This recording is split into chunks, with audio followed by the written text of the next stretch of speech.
ladies and gentlemen. This is Karen McDonald.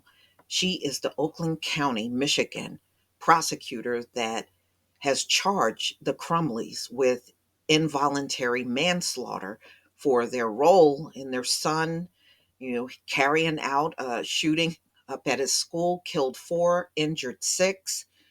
And she said she got a lot of opposition and pushback even from her own staff in charging these parents. And as far as I'm concerned, whenever these things occur and it's an underage teen, we should see parents getting charged more often in this country.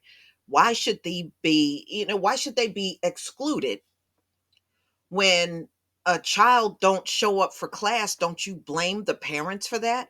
But when they do something that is far worse, like murder people, the parents should be excluded. This country always does everything ass backwards.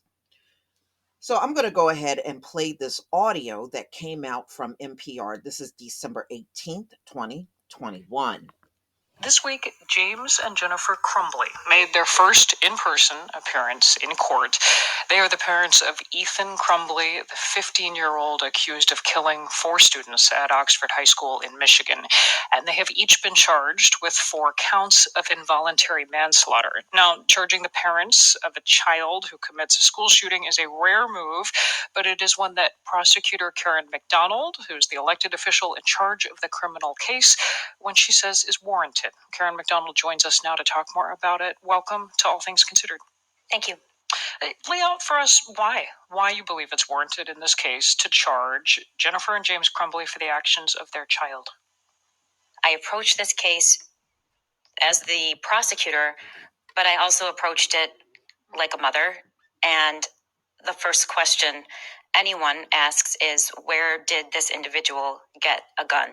And in this case, it went far beyond just the failure to properly secure a weapon. There was so much more on the part of these 2 parents that was just, in my view, criminally negligent. Is there 1 or 2 details that's lodged in your head as what definitively for you crosses the line and made it necessary to charge them? Yes. Mom posted on social media just 4 days before proudly that she had purchased a gun for her son as an early Christmas present. The parents were asked to come in based on some troubling writings that this individual made that were clearly signs that he was violent, potentially violent, pictures of guns, pictures of someone being shot, words like blood everywhere. They were asked to take their son home and they resisted. Both of them left, never told the school that he had full access to a weapon, which he clearly did. And then when the news of the shooting occurred, Dad rushed home to look for the gun. And after not finding it, called 911 and said, essentially, I think my son is the school shooter. And upon hearing it on Mom's side, she texted her son, don't do it. So it's not just a failure to secure a gun. It's not just a failure not to notice what your kid is doing. It goes far beyond that. There were so many warning signs that he was potentially violent and would harm somebody. And these 2 individuals were the only people that had all of that knowledge, and they did nothing. You've laid out a lot of detail there, but I've seen you quoted as saying you did receive pushback from members of your own staff who thought that charging the parents might be risky. Do you acknowledge that there is some risk from just a legal strategy point of view in doing something that, as you say, has no or very little precedent? I absolutely acknowledge that it hasn't been done before, though I didn't know that at the time, and it wouldn't have altered my decision. I did receive pushback, but prosecutors don't like to do things for the first time, and they also don't like to do things that might result in a not guilty.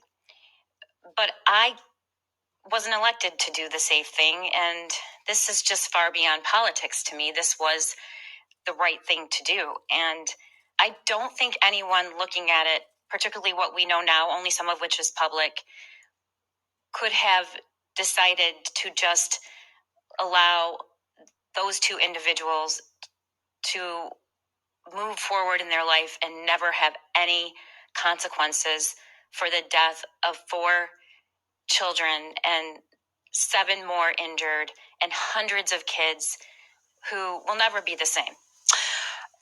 I hear the prosecutor speaking, but also the mother. This case feels personal to you? Here's the thing. I've raised teenagers. I have so much compassion for parents who have kids that are struggling. I don't think we should hold parents criminally responsible for everything their son or daughter does. Of course not. I'm angry that this is 2021 in the United States of America and we still have school shootings. And I think much of the rest of the world probably thinks it's absurd. And I do too. And I know so many people feel the same way.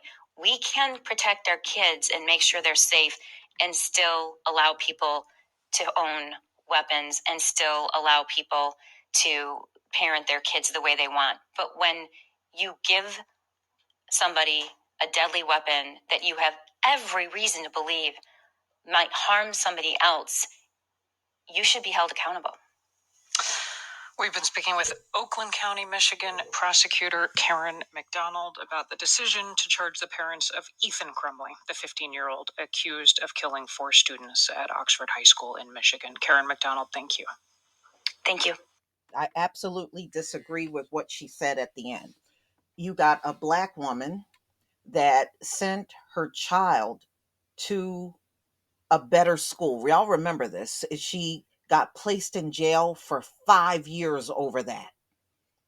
So, how is it that someone like that is responsible, but parents of a mass shooter, oh, they shouldn't be held responsible for X, Y, and Z? Yes, they should. Yes, they should. Who raised these mass murderers? Just like I sometimes ask, who raised these cops? Because some of them act like they don't have home training at all.